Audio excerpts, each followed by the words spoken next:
Hello, my friend. Today I will tell you another long-forgotten legend. Close your eyes and let the magic transport you to Middle-earth. Our journey begins. In the age when the world was younger and the stars still burned with the bright silver of the elves' first songs, there came a gift draped in gold and silence. It was a gift of power, wrapped in promises, whispered not by friend but by the voice of the dark. 9 rings, each wrought with subtle magic, were offered to mortal kings, lords of men who ruled vast lands, whose hearts beat with pride, and whose eyes searched always for more time, more glory, more legacy. They were wise, or so they believed, and brave, or so their songs once claimed.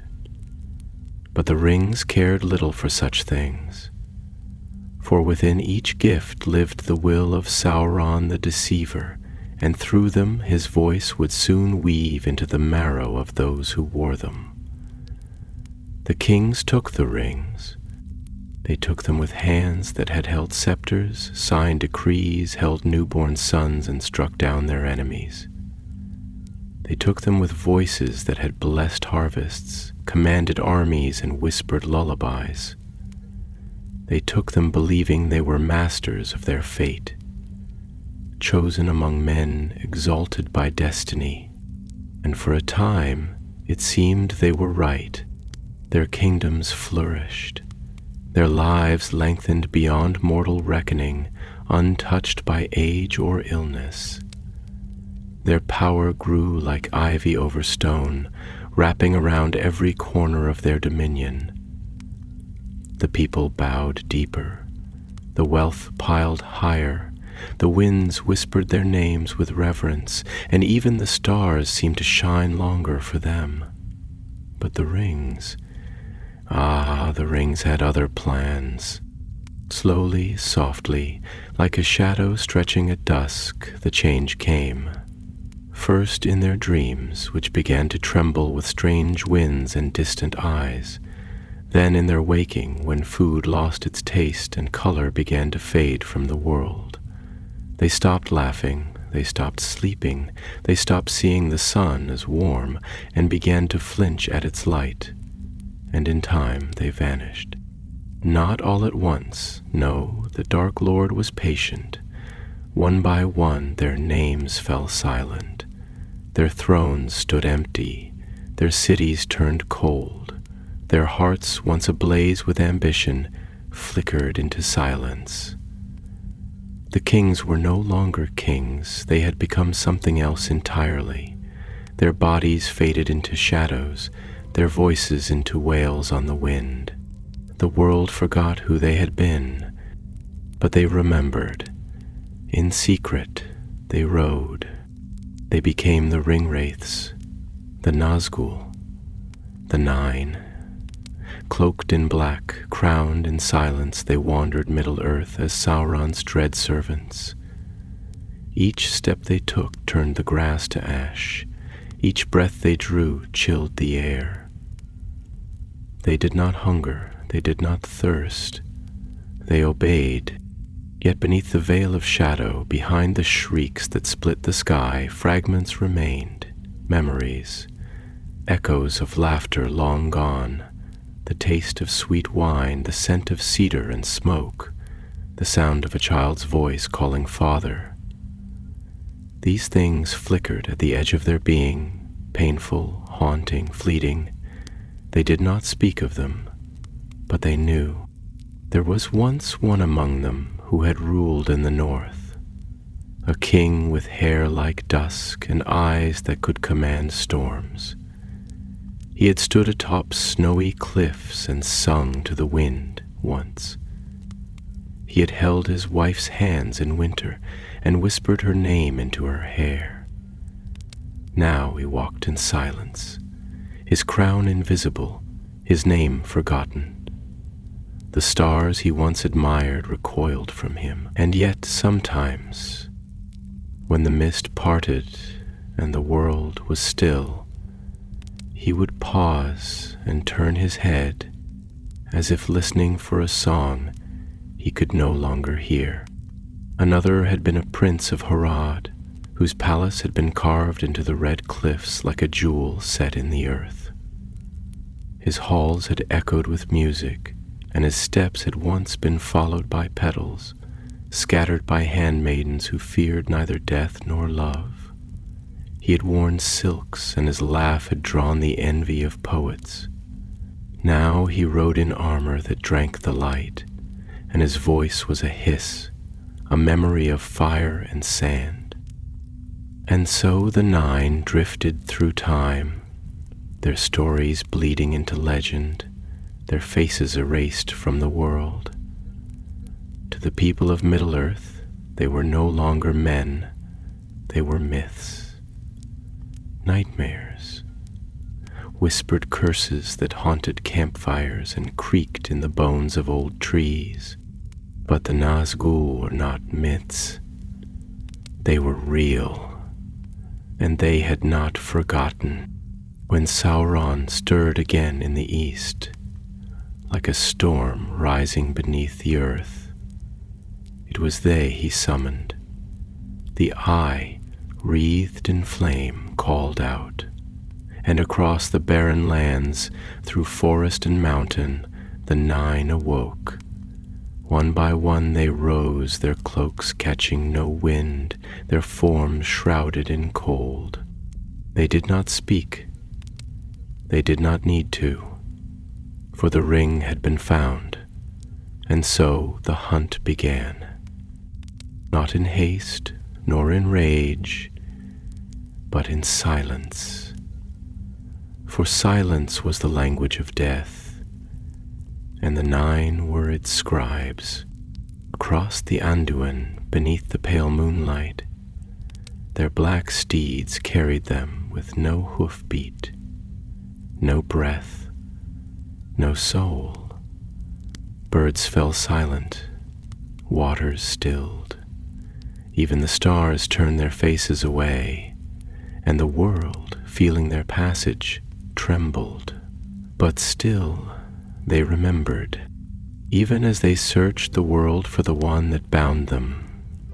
Tiny, distant, buried under layers of shadow and command, longed not for the ring, but for the things they had once loved. A single name, a single note of music, a single sunrise. And that perhaps was the cruelest curse of all, for while others feared them, they feared memory, and memory followed them like a shadow they could never outrun. Even wraiths dream, and sometimes, in the darkness between days, the dreams return. Night fell over Middle-earth like a slow, sorrowful sigh, a breath drawn deep into the lungs of a grieving world. The stars, distant and glimmering like tears suspended in the vault of the heavens, cast their wan light upon a landscape steeped in silence. And beneath that dome of eternal quiet, the Ringwraiths rode. Not with the fury of storm nor the fire of wrath, but with a hush that drained the color from the earth and left behind only stillness. They did not gallop so much as glide, their steeds black as obsidian and silent as the grave, hooves never clattering, eyes never blinking. They moved through forest and fen, over ruined bridges and ancient paths swallowed by moss and root, as if they were thoughts made manifest, specters born not of flesh, but of intention alone. At the head of the nine rode the Witch King, his crown invisible yet more terrible than any wrought by goldsmith's hand. Around him the wind dared not stir, and the grass at his passage bent, not as though pressed by force, but as though in supplication. He was the first to fall to the power of the ring, the first king to trade his name for command, his soul for silence. and within him still echoed the hollow music of that choice, the long, slow unraveling of memory into myth, self into They paused at the edge of the weather hills, beneath the twisted silhouette of a leafless elm whose branches clawed the sky like the fingers of a drowning man. The moon was pale, reluctant, and its light spilled unevenly over the broken stones of the old road, illuminating the scattered bones of beasts long dead, their stories forgotten by time. The Witch King turned toward one of his brethren, who once, long ago, had been a scholar king of the East, a man whose halls had been lined with scrolls older than Gondor, whose dreams had stretched beyond the stars. Now his voice was a whisper like wind against dry parchment, his thoughts fragmented like shattered runes. "Do you feel it?" The Witch King's voice was as soft as the rustle of autumn leaves, yet it carried through the gloom like a tolling bell in a land of the dead. The world shifts, the ring is close, and yet there is something else. The other Nazgûl tilted his hooded head, and though no eyes could be seen, the air shimmered with the weight of his focus. His reply was measured, and within it danced the cadence of old oaths and the echoes of ancient debate. "Yes," he murmured, as though each word cost him a measure of pain. "The air thickens with memory. The trees remember us, even if they do not wish to. The stones remember. The wind tries to forget." There was a long pause, and in that stillness the night deepened, stretching outward like ink spilled across a map. "I remember," the scholar wraith continued, his voice trembling like candlelight in a cold room, "the scent of papyrus warmed by sunlight, the dust of old libraries clinging to my robe. I remember the way my daughter laughed when I told her stories of the stars. She had eyes like polished amber, and her voice, it rang like chimes in the desert wind." He paused, and his form seemed to waver, to fray at the edges like cloth soaked in sorrow. "But her name is gone from me. I chased immortality and found only the silence of forgetting." The Witch King turned away, his form rigid, the folds of his cloak unmoving despite the breeze that whispered through the rocks. When he spoke again, it was with the calm of a man long reconciled with torment, though not at peace with it. "What we remember is a cruelty. What we forget is a wound. We are caught between the two like leaves suspended on the current of a river we can never escape." A low, mournful sound drifted over the hills then. Not speech, not song, but something in between. It was the voice of another wraith, one who had once ruled a kingdom on the edge of the sea. His lands had been green and rich, his people loyal, their banners white with the symbol of a rising sun. He had loved the sea, had stood at dawn on the high cliffs and sung to it as if it were a goddess. But the sea no longer sang to him. It recoiled. Now even the tide turned at his approach. "Do you think," he asked, his voice raw as wind over broken glass, "that we could have chosen differently? That there was a moment when, had we looked the other way, we might have escaped this fate?" No answer came at once, for such a question was not easily met. The Witch King was still. The others shifted in their saddles, their cloaks stirring faintly like shrouds over forgotten tombs. The elm above them groaned under the weight of its own age, and from its high branches a single dead leaf fluttered down, spiraling like a lost thought. At last the Witch King spoke, and there was in his voice the cold echo of prophecy, and something darker, resignation. There is no path through the forest once you burn the trees behind you. We did not walk into shadow, we became it. Choice was the first illusion, memory the last kindness. Far away, a wolf howled, a long, sorrowful note that curled through the hills and echoed back like a question left unanswered. The horses, restless beneath their riders, pawed at the earth as if they too sought a way out, a door back into the world of sun and voice and heartbeat.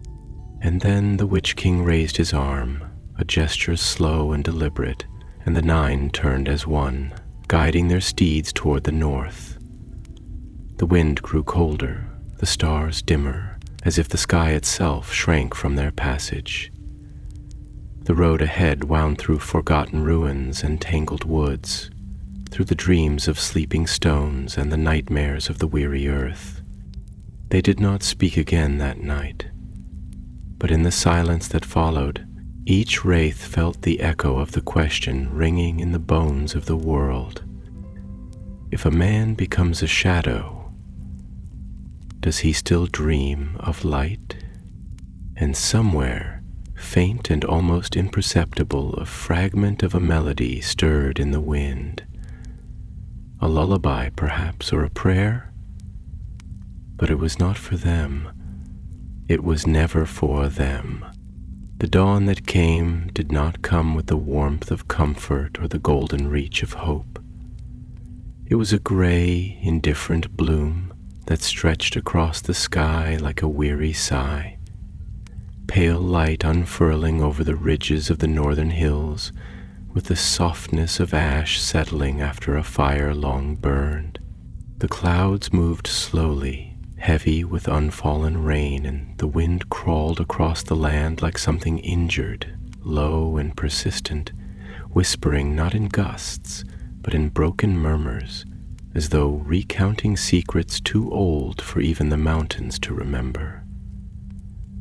The land itself seemed hesitant, unwilling to stir beneath the hooves of the 9, its trees skeletal, its rivers thin, its stones watching silently, as if waiting for something terrible that had already passed, but might return nonetheless.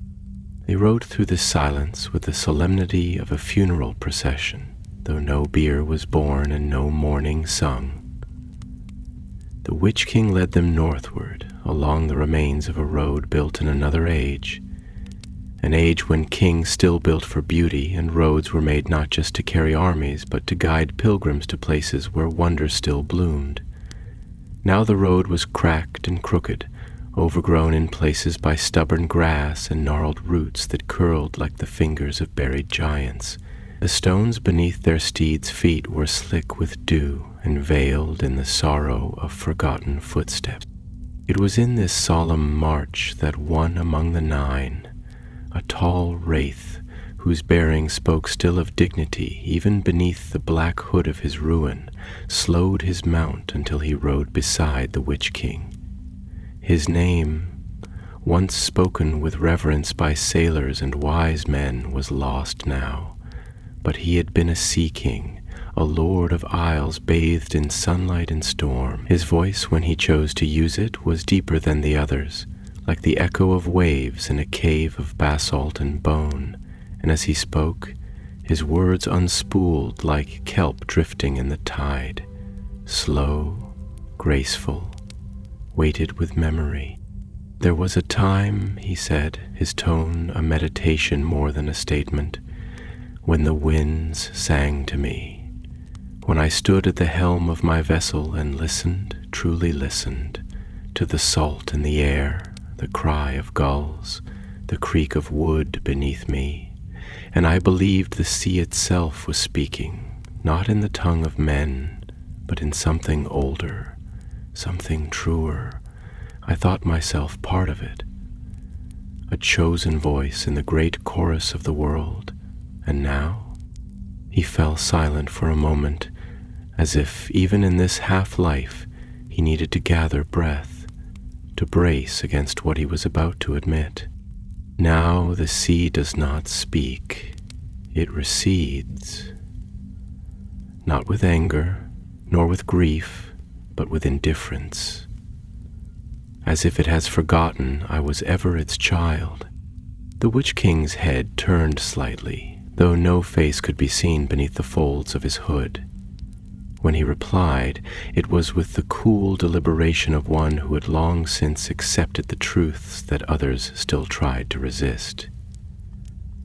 "The world forgets us," he said, "because it must. That is its mercy. It shrouds its wounds in moss and shadow and calls it growth. Even the sun turns its face from us, not in cruelty, but in healing. We are the reminder it cannot bear. But do you not feel it?"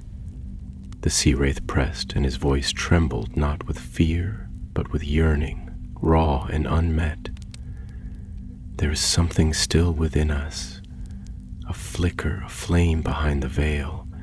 We were not born in shadow, we were men once. Do you not feel the ache of it, like a phantom limb that can never be touched again?" For a long time the Witch King said nothing, and only the sound of the wind moved between them, weaving through the boughs of nearby trees like fingers through the threads of an old tapestry. Finally he spoke, slower than before, each word a stone carefully placed in a cairn for the dead.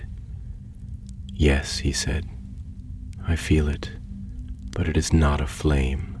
It is not warmth. It is a wound that has forgotten how to bleed, but not how to throb.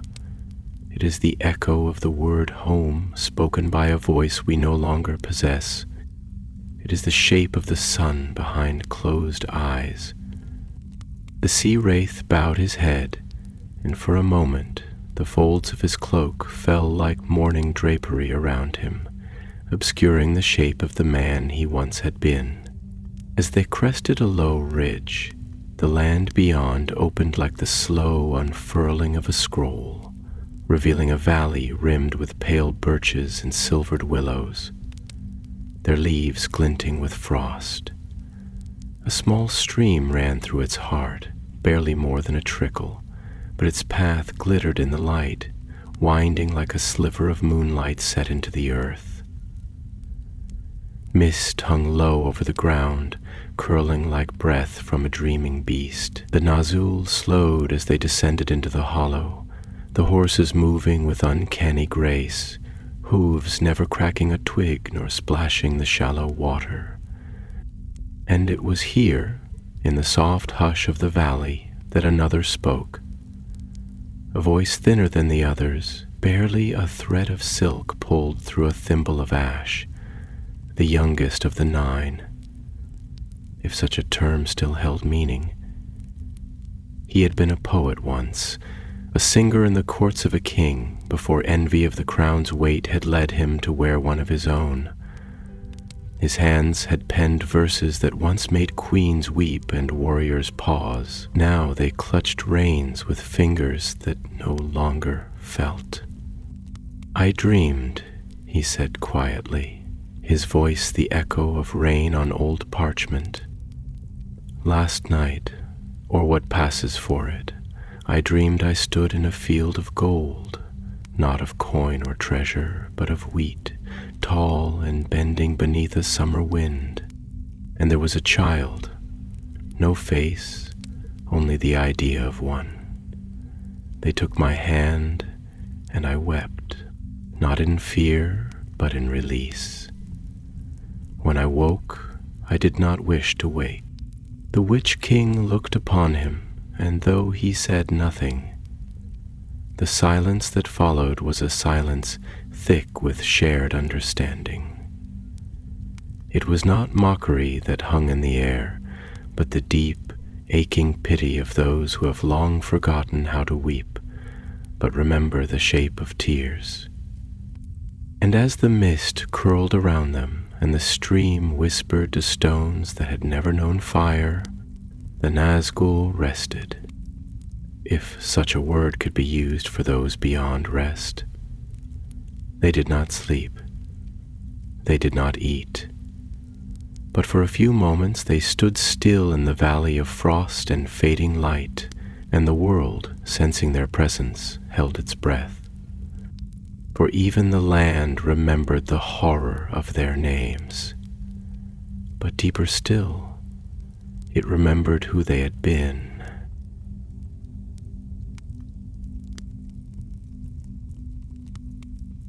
And for that brief, impossible moment, so did they. Evening crept slowly upon the land, not with the theatrical flourish of a storm sweeping the sky or the defiant retreat of a fading sun, but with the heavy melancholy of something ancient returning to its rightful place. The light waned, not in streaks or bursts, but as if each leaf, each blade of grass, each stone along the riverbed had agreed in unspoken accord to relinquish its brilliance. Shadows lengthened with deliberation, reaching like long-forgotten regrets across the frost-laced meadow, folding the nine once again into the comforting embrace of darkness. For them, the night was not an enemy, it was a mirror, truthful, unyielding, and silent. The valley whispered around them, its voice a tapestry woven of the sighs of wind through brittle willow boughs, the slow trickle of the stream now thickening with the weight of the descending cold, and the rustle of unseen things moving beneath the surface of soil and memory. Above, the first stars blinked into being, tentative, pale, and cautious, as if unsure whether they dared to watch what moved below. And perhaps they were right to hesitate, for the nine were not merely travelers, not merely shadows upon the land. They were remnants of a time that even the stars had begun to forget. One of them, who had not spoken since the hills of Harad had last echoed with his name, now stirred. His cloak fell back slightly as he dismounted, his figure still towering, regal in posture, though hollow in presence. His hand, gloved in a shadow finer than night itself, traced the air above a patch of dry reeds, their golden husks trembling ever so slightly, as if they recognized something long lost. "There is a memory here," he said at last, his voice neither hoarse nor smooth, but suspended somewhere between echo and thought. "It lies beneath the surface, like roots beneath snow, forgotten, unseen, but never entirely dead." Another turned toward him, the one whose mind had once contained more languages than any library in the West.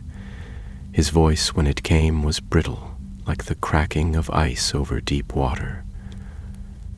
"Is it your memory that stirs?" he asked slowly, "or the land's?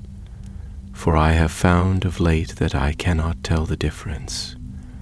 Sometimes I think the sorrow I feel is not mine at all, but the earth's, mourning not for us, but for what we have become." The first Nazgûl stood for a long time unmoving, as though weighing the wind in his palm, as though deciphering the scent of distant fires in the twilight air. "Does it matter," he replied almost gently, "what is the difference between a man who forgets himself and a world that forgets him? The result is the same, the fading of all things. From the shadows beneath the twisted limbs of a willow whose roots had split an old stone with time and patient pressure came the voice of the Witch King. Not raised, not commanding, but as certain and slow as the turning of the moon. "We were not always wraiths," he said, and his words did not echo, yet the valley seemed to still in their wake. "We were not always silence. Once we were noise. Once we were the clamor of crowns upon brows, of steel upon stone, of voices raised in song and in prayer and in war. We were men, we were kings, we were fools. There was no disagreement, None among them had strength enough to dispute what the Witch King said, nor the will to pretend otherwise. The fire of denial had long since flickered out in their hollow hearts. What remained was a deep and abiding clarity, cold and sharp as obsidian, as unyielding as the ring that still called to them across the distance like a star in the void. One of the others, once a warlord from the eastern steppes, his spirit etched with the dust of endless roads and the cries of dying men, spoke with a voice that rumbled like distant thunder. "I sometimes wonder," he said, "if our doom was not in the taking of the rings, but in the wanting, in the reaching, in the aching hunger that made us believe we were meant for more than the world would give. Perhaps the rings did not change us. Perhaps they simply unveiled what was always waiting beneath the skin. There was silence then, deeper than the silence that blanketed the land, for it was not the absence of sound, but the presence of something too vast, too sorrowful to name. Around them the world shifted subtly, as if listening, as if breathing with them. The mist clung to the earth like fingers unwilling to let go, and the reeds near the water's edge swayed with a rhythm that suggested music remembered only in dreams. A frog called once, low and tentative, and somewhere in the distance an owl answered. 2 notes in a song too ancient for even elves to recall. The Witch King turned his gaze toward the northern edge of the valley, where the land rose into jagged hills, their spines outlined against the darkening sky like the bones of great beasts long buried. "We must move," he said at last, though his voice held no urgency. "The ring grows nearer, and with it, so does the reckoning." But one among them did not rise at once. The youngest, the poet, the dreamer, remained seated upon a fallen stone, his unseen eyes fixed upon the surface of the stream, where the sky's reflection shimmered like memory seen through tears. When he spoke, it was barely louder than the breeze. "Do you ever think," he asked, "that if the world were quiet enough, if all the voices ceased and the wind lay still and the stars fell silent, that we might remember our names?" No one answered. No one dared, for the thought was too painful, too tender, too close to hope, and hope was the most dangerous wound of all. And so they rode on, not with haste nor dread, but with the solemn determination of those who know their path is not chosen, but carved, stitched into the bones of the world with ink made of their own forgetting. The valley faded behind them, swallowed again by mist and frost, and the soft, sighing hush of a land too weary to weep. And the 9, wrapped in cloaks that drank the light, and voices that once ruled kingdoms, moved forward into the deepening dark. The stream behind them flowed on, patient and indifferent, but beneath its surface something remembered. The landscape unfolded before them with a grim and haunted beauty, vast and raw, as if some ancient god had once sculpted the land in anger, then left it untouched for an age. The hills rose like the backs of sleeping giants, and the gorges between them yawned as if carved not by water, but by sorrow itself. Thin mists hung low along the ravines, threading themselves through the crevices like half-formed thoughts, while sparse pine trees clung to the cliff edges, their dark limbs bent and twisted as though in mourning.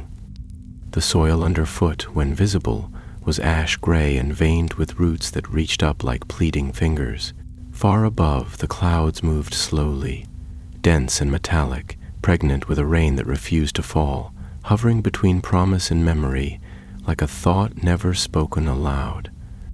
The Ringwraiths passed through this wilderness like regrets walking in single file, Their forms cast no light, no warmth, no shadow, and yet the land recoiled from them in ways subtle and instinctive. The air grew colder in their wake, the birds fell silent in their boughs, and even the insects seemed to withdraw into the crevices of stone. The world recognized them not as men nor spirits, but as revenants of something undone, a wrong that had been buried yet never healed. And though no voice rose to challenge them, the land itself offered resistance, not through force, but through silence so deep it became almost accusatory. They halted near a forgotten cairn at the edge of a crag where the wind whistled like distant weeping. The stones were old, ancient even by the reckoning of elves, weathered to smoothness by centuries of rain and neglect. Lichen traced them in slow-growing runes, and between the gaps in the piled rocks, small shoots of brittle grass trembled in the breath of the mountain. It was a place of rest once, though now it bore only the memory of grief. It was the scholar wraith who spoke first, his voice unusually steady, as though something in this place resonated with a chord of familiarity long thought snapped. "This was once a road of pilgrimage," he murmured, not addressing any one of them, but rather the cairn itself. Not a grand one, no columns or flags or statues, just a path worn into the mountain by footsteps, faith, and the need to believe that the climb meant something. The Sea King dismounted slowly, his movements measured and heavy, as if the very air bore weight. His gaze swept across the distant valleys below, where the evening light gathered in red and gold streaks, painting the world as if in the final brush strokes of a dying painter.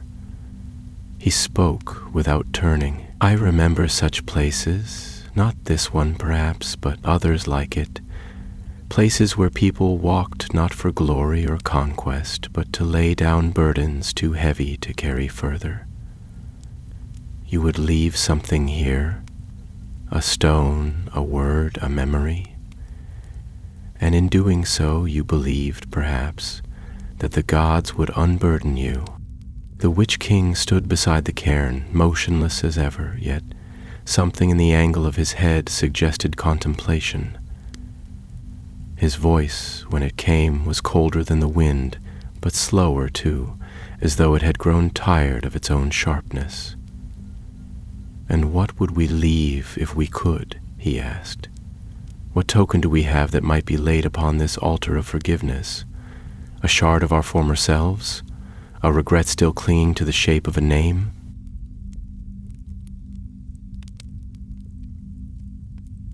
The poet Wraith approached, the folds of his cloak brushing the rocks like sighs, and knelt beside the cairn with emotion so reverent it seemed out of place among those who had long abandoned reverence. His voice was quieter than the others, but thick with meaning. "I would leave silence," he said, "not the silence that we wear like armor now, not the void that echoes in our steps, but the silence I once knew at dusk, sitting beside the woman I loved, as we watched the lanterns being lit in the streets below. We said nothing, because nothing needed saying. That silence, that peace, I would leave it here if I had it still." The others did not speak at first, but the moment seemed to settle upon them like snowfall, slow and inevitable, covering even the darkest forms in a blanket of shared understanding. The wind around the cairn shifted, not harshly but with a touch of gentleness, as if it too were listening. Curious, perhaps, or simply aching to hear what had been buried beneath the centuries of cold and consequence. Then, from the edge of the clearing, the warlord spoke, his voice low and firm like a drumbeat from the deep. "I would leave my pride," he said. "I built empires with it, shaped men into weapons with it, raised cities that bore my name because of it, and when the ring was offered to me, It whispered not lies, but promises shaped perfectly to fit the hunger that pride had already carved in me. But pride is a tyrant dressed in the colors of kings. I see that now. The Scholar-wraith nodded, the motion so slow and weary it seemed drawn from the bones of the earth. Yes, he said, we were all seduced not by the ring's power, but by the way it mirrored the weaknesses we already nursed in secret. It showed us what we wanted most and made us believe we deserved it. That was the trap. Not the magic, not the immortality, not the domination. It was the flattery of our own deepest wounds. A silence followed, deep and dense as winter fog.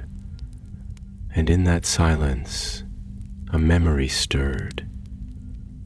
Not spoken aloud, but shared like the faint warmth of a dying fire among those who no longer remember its name. For though the 9 had long abandoned the languages of the living, they were not without communion.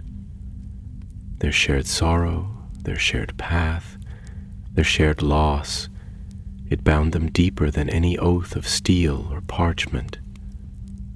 They were the only ones who remembered each other's faces, even as those faces had faded into vapor and shadow.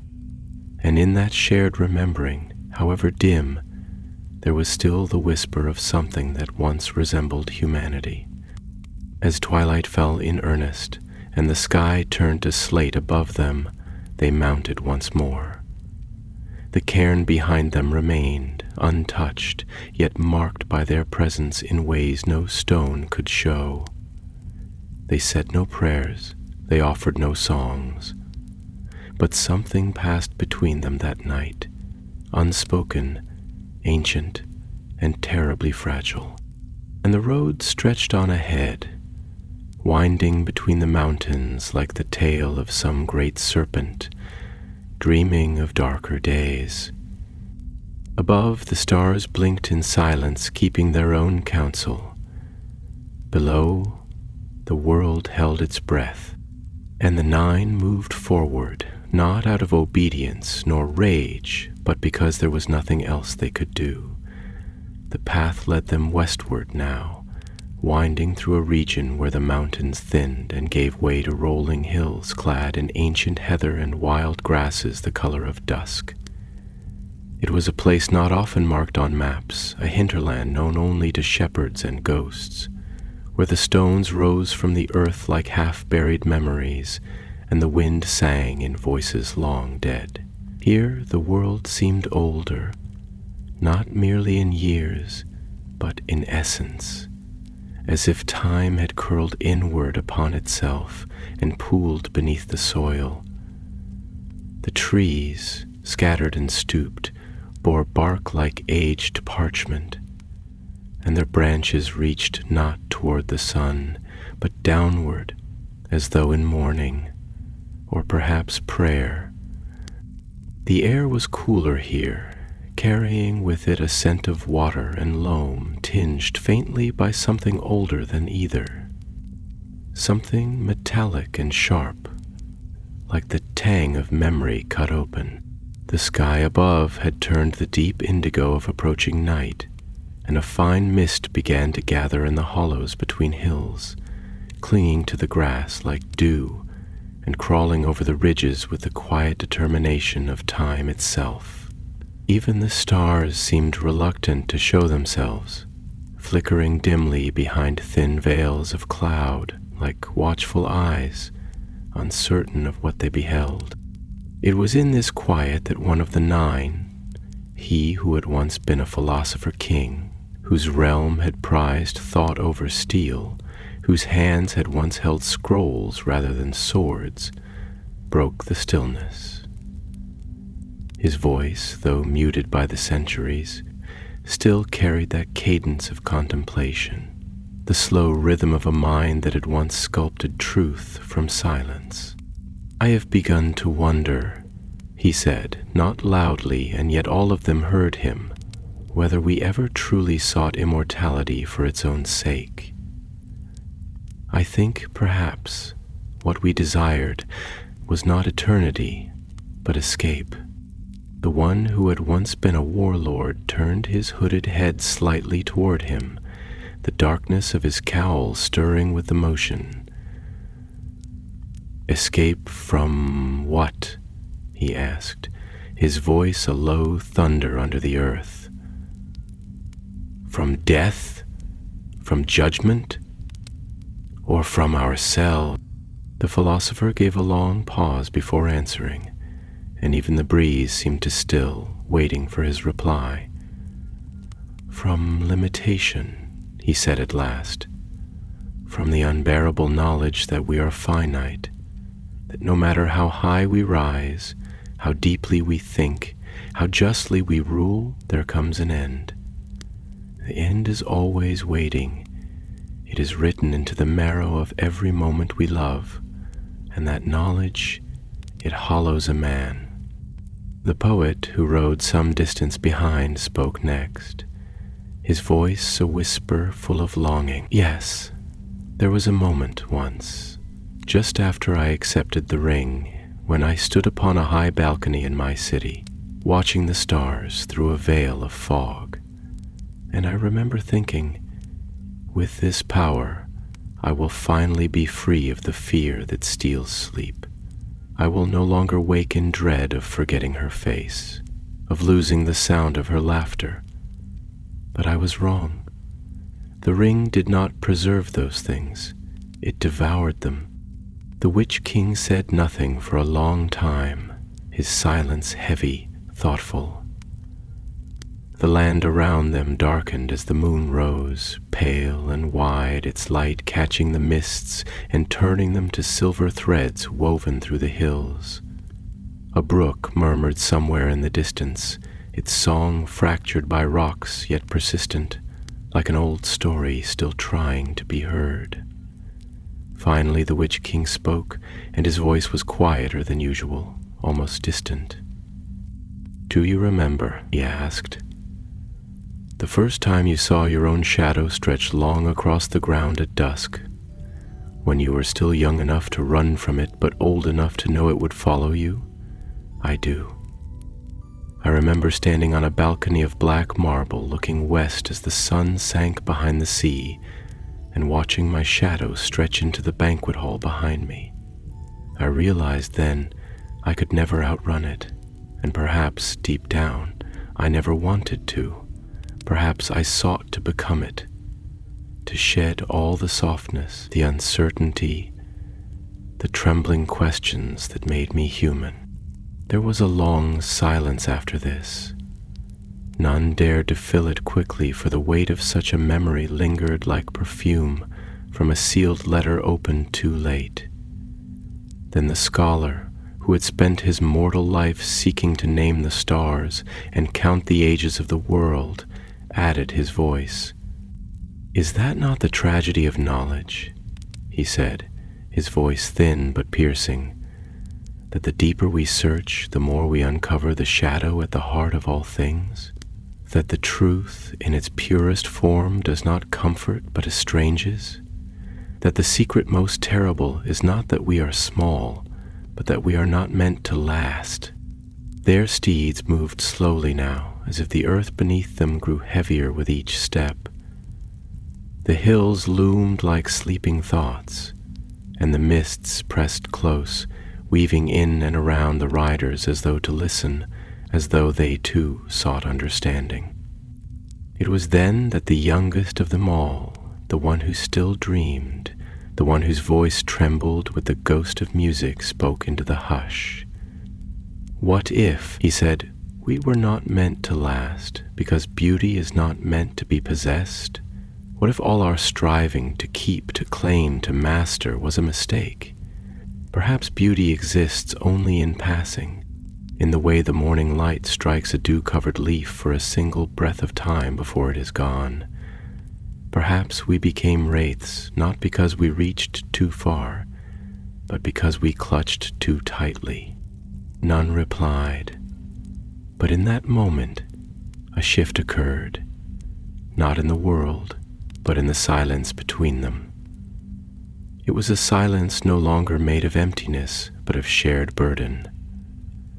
And in that silence, each of them, in his own fractured way, remembered a single moment, not of glory or conquest, but of stillness. A moment when they had stood before something beautiful and known they were unworthy of it and loved it all the more for that very reason. The road wound downward into a hollow where the moonlight pooled like water and the grasses shimmered silver and blue beneath its gaze.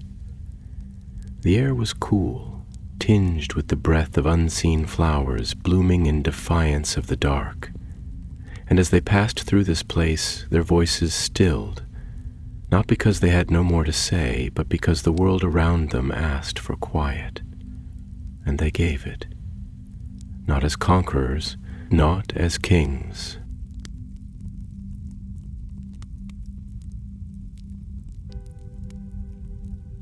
But as the shadows of men who once, long ago, had stood in awe of the light, the land before them changed again, not swiftly, but gradually, with the creeping inevitability of seasons turning in places forgotten by calendar or clock.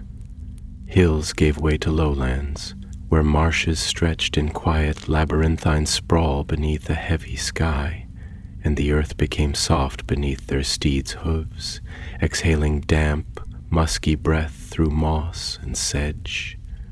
Pools of still water reflected the moon like shattered glass, disturbed only by the slow glide of unseen things beneath the surface, things that remembered the age of the world when even elves were young, and men but a whisper in the great song of creation. The air was thick here, not only with moisture but with memory, an ancient melancholy that clung to reed and rock, that made even silence seem too loud, too sharp, as if each breath carried the echo of a sorrow too large to name. Trees rose here and there, not in the proud manner of forests, but like the twisted hands of beggars reaching up through the mire.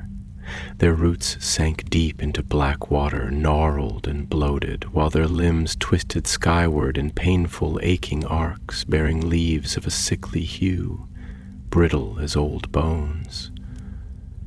And through this ghost swamp the nine passed, gliding like specters upon a pilgrimage, not toward redemption, but toward the memory of what redemption once felt like. The youngest among them, the one who still dreamed of songs and laughter, whose mind, though tattered, clung to beauty like ivy to a ruin, was the first to speak in this place. His voice, quiet and soft as the fog that wrapped around them, seemed to ripple through the stillness like a skipped stone. "There is something about this land," he murmured, his words tentative, as though afraid to wake the sleeping mire. "It remembers, not clearly, not kindly, but deeply, as if even the waters have dreams, and all of them are of grief." The philosopher, riding close behind, nodded slowly, and the folds of his black hood shifted with the motion, revealing the barest hint of a face long since faded to shadow. "Grief is the most faithful companion," he said after a pause, and his words, though spoken gently, struck the air like stones dropped into still water. "It remains long after joy has departed, and even after memory fails, it lingers, like the scent of smoke in a ruined home. It may not always have a name, but it knows yours." There was a long silence then, broken only by the creak of saddle leather and the whisper of their passing. Even the wind seemed reluctant to rise, and the waters offered no song, only the dull, persistent sound of distant ripples. Then the Sea King spoke, and his voice, deep as the ocean trenches, carried the gravity of lost things. "There was a harbor once," he said slowly, as though peeling the words from stone. Far to the south, hidden in cliffs veiled with mist, I built it not for warships, but for poems, for evenings spent watching the light bend over water. I built it for her, for the woman whose laughter was like sails catching wind. She is gone now. The harbor is stone and rot, and I cannot remember the name we gave it. His voice faltered, and for a moment the only sound was the hollow wind brushing reeds like the fingers of a blind child reading forgotten songs.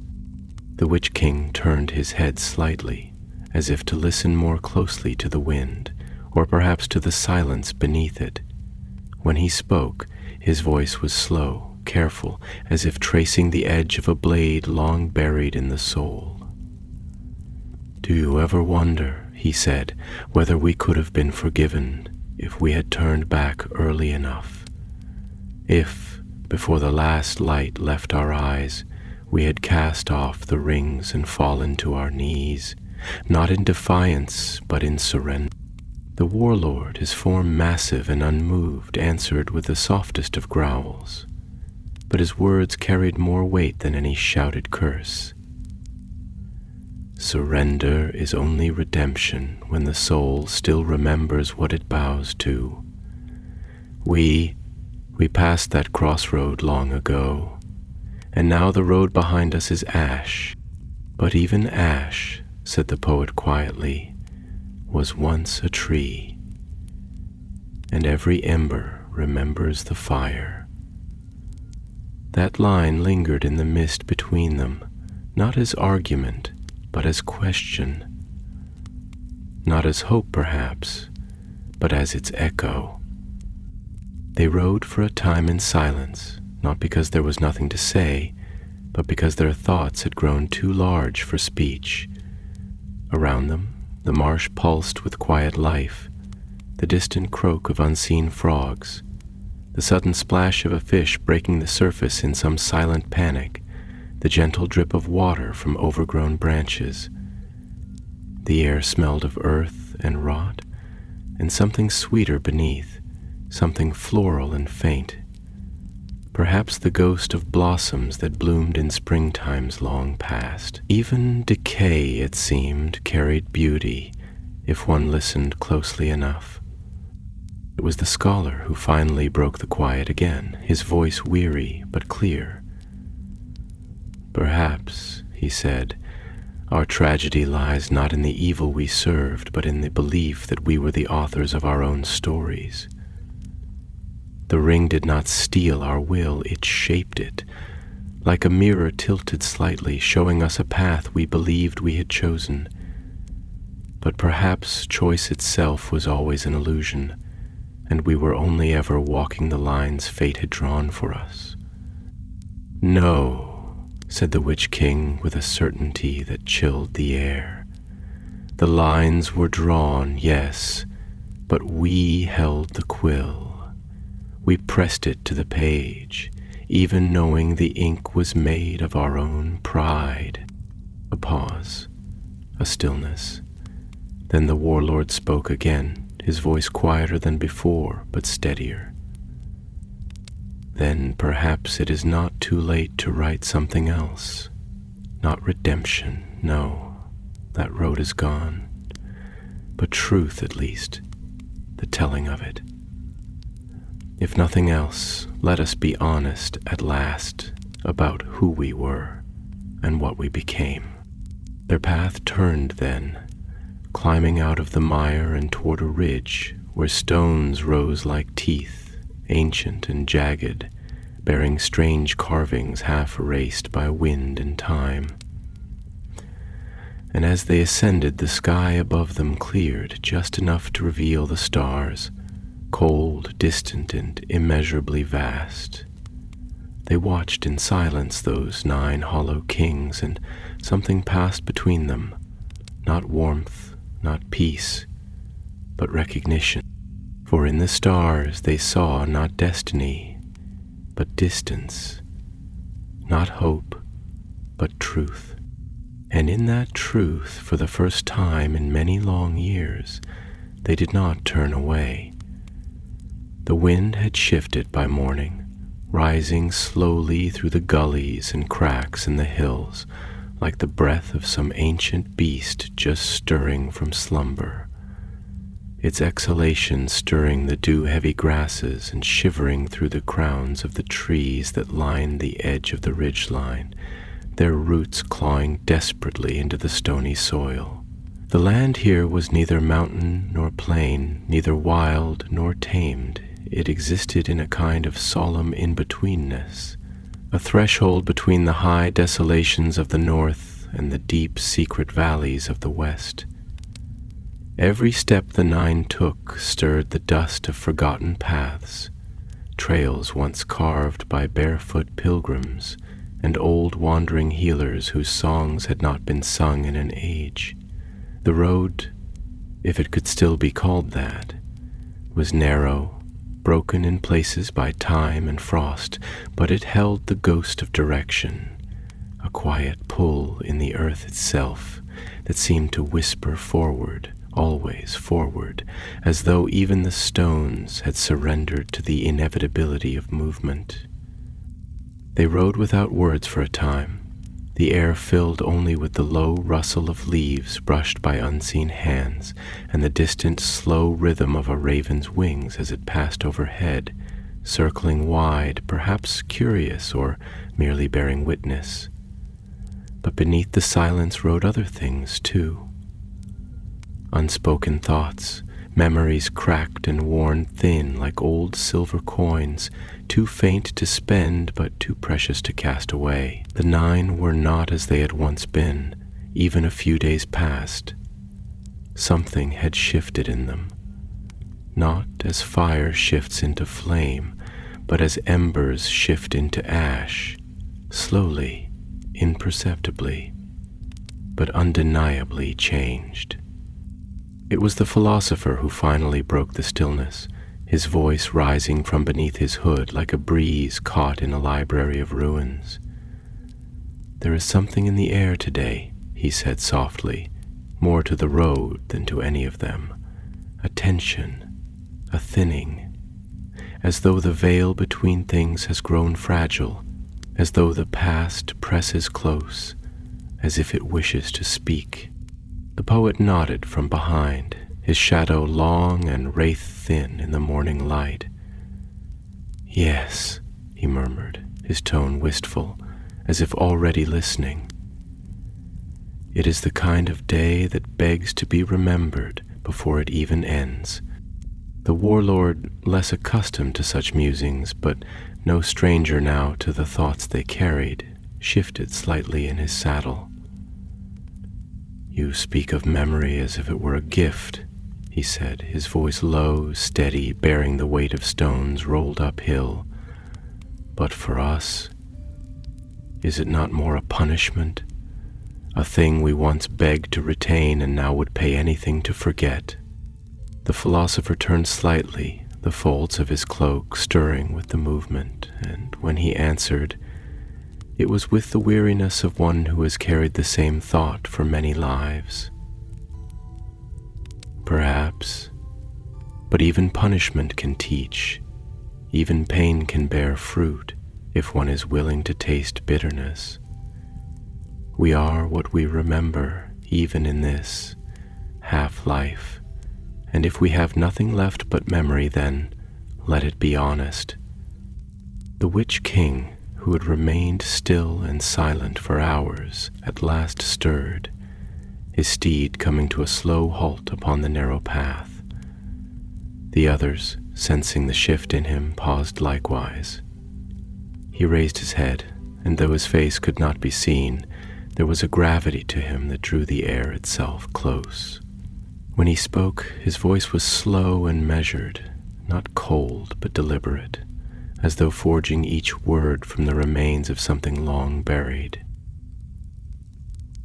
"Honesty is a kind of death," he said, "for we built our kingdoms on denial, denial of weakness, of love, of mortality.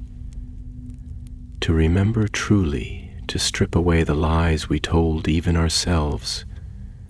That is not mere sorrow, that is annihilation. And yet, it is perhaps the only path that remains to us now. One of the others, the scholar, whose eyes once saw the stars not as distant lights but as old companions, added his voice then, quiet but certain. "Then let us die honestly," he said, "not in flesh, for that is long gone, but in illusion. Let the final act of our long unbeing be one of truth. Let the world see us not as monsters nor myths, but as men who failed, yes, but who knew in the end that they had failed." There was no answer at first, only the wind rising now through the gaps in the stone, bearing the scent of cedar and distant rain.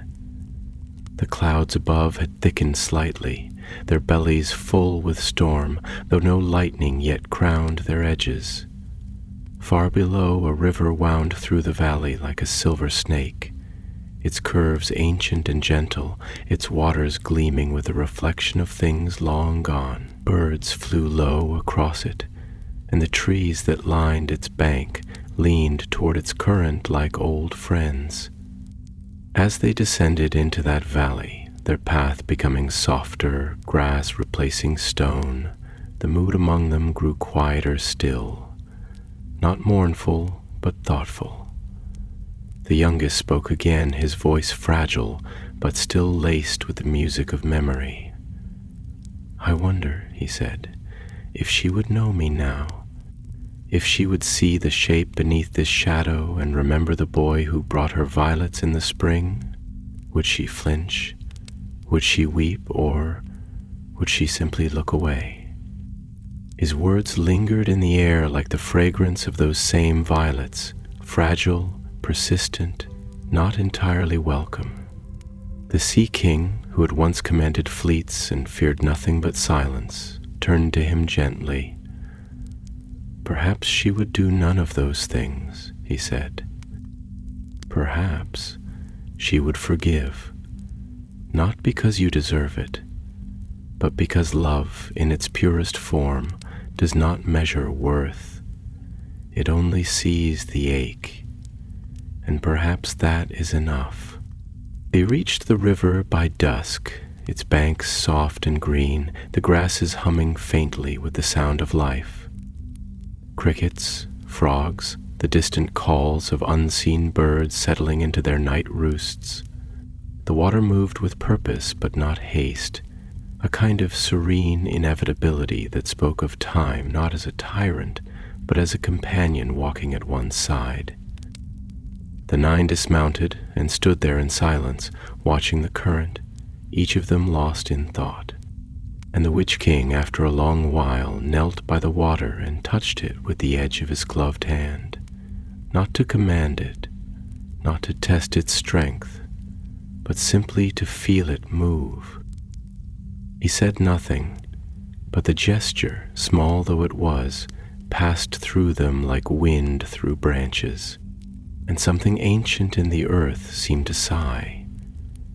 The river, slow and patient, moved like time itself, gentle in appearance yet ceaseless, pulling all things in its path toward the sea, toward dissolution, toward remembrance. Its waters ran clear yet deep, a mirror both for the sky and for the shadows gathered around it.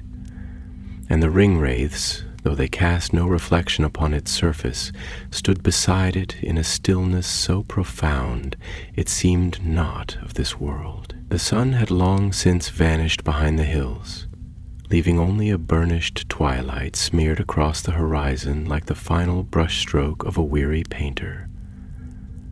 The sky above was layered in bruised hues, lavender, charcoal, ash, and the stars, timid and veiled, blinked slowly into being, like old souls returning to a watch they had never truly abandoned. The land here was soft and wide, shaped by millennia of water and wind, and the trees that lined the banks were tall and dignified, willows mostly, their long silvered tendrils trailing into the river like the fingertips of mourners. They swayed in silence, stirred by a breeze that was neither warm nor cold, but full of memory. Even the earth beneath the Ringwraiths' feet seemed gentler, less resistant, yielding as if recognizing their weariness, as if honoring the gravity of what they carried. The Witch King remained kneeling, his gloved fingers touching the water's edge, unmoving for what felt like hours. Around him the others had dismounted, some standing, some sitting upon stones or against the trunks of the ancient willows, their forms still shrouded in darkness, but their presence no longer harsh or menacing. They were quieter now, not because they lacked thoughts, but because they no longer feared them. It was the scholar who finally broke the silence, his voice as soft as falling leaves, yet tinged with the sharpness of thought that had once commanded kings and councils. "Do you ever think," he said, "that the world itself remembers us more clearly than we do? That the waters recall our first steps more vividly than we recall the crownings or the battles or the vows we once made beneath stars like these?" The poet, who had taken to tracing circles in the dirt with a long, thin branch, looked up slowly, the motion almost hesitant.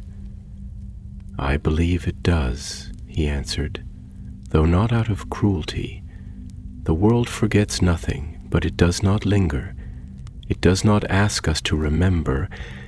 It simply holds the memory in our place, and when we are ready, or broken enough, or brave enough, it offers them back to us." The Sea King, his form half shadow, half regret, leaned against the gnarled roots of a willow and stared at the current with the gaze of a man who had once read omens in the waves. "That is the difference," he said slowly, "between us and the sea. It carries all things, but it claims nothing. We, on the other hand, we clutched too tightly. We tried to hold onto empires, onto names, onto love itself, as though they were coins we could keep hidden forever beneath our tongues. But nothing endures when it is clenched in a fist." The warlord chuckled then, though the sound was devoid of mirth. It was the sound of splintered wood, of old gates sagging on their hinges. "And yet we still hold on," he said, "not to kingdoms or wealth perhaps, but to the ache of what we lost. We cling to sorrow because it is the last thing that reminds us we were once alive." The youngest of them, who had remained seated at the edge of the river, his hands resting in the moss, tilted his head as if listening to something far away. "I dreamed again," he said, so quietly they nearly missed it. "I saw the fields from my youth, green and wide, under a sky the color of hope. And there was music, faint but familiar, like laughter echoing down a long corridor. And for a moment, just a moment, I was not this. I was only myself." They all turned toward him then, not in scorn, not in denial, but with the fragile silence of those who had forgotten how to dream. The philosopher, his voice worn and layered like pages in a forgotten tome, spoke next. "Perhaps that is the final cruelty of our condition, not the loss of power, nor the fading of form, but the warping of memory. We remember love, but without the warmth. We recall beauty, but not its breath. We carry the weight of our sins, but not the reasons we once believed they were necessary. We are fragments now, and yet even a fragment can reflect the whole." The Witch King rose then, slowly, his fingers leaving the water like a final farewell. The river, disturbed only for a breath, resumed its flow without protest, as if it had expected this moment all along.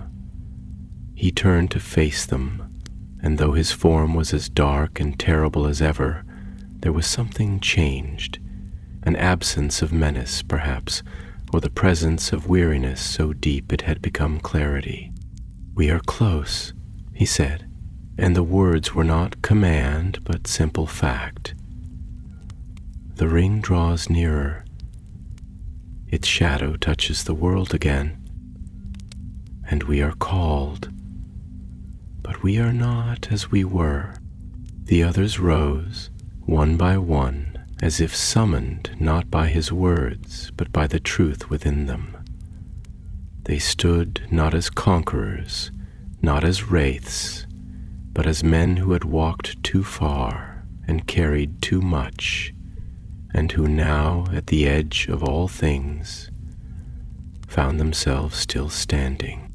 The wind rose with them, threading through the trees, stirring the grasses, lifting the mist from the surface of the water. The stars brightened, scattering their light like memory across the firmament, and for a single moment the nine were illuminated, not with brilliance, but with recognition. They were not yet free, they were not yet forgiven. And as they turned from the river, mounting once more, the world did not flinch from them. It watched, and it listened, and it waited, and the nine rode on, not as they had been, but as they had become, shadows with names carved deep beneath the silence, echoes of men who once dared to dream. And somewhere far ahead, across hills and time and fate, the ring awaited. But behind them, in the water's song and the hush of the trees, something lingered, a promise, perhaps, or a prayer.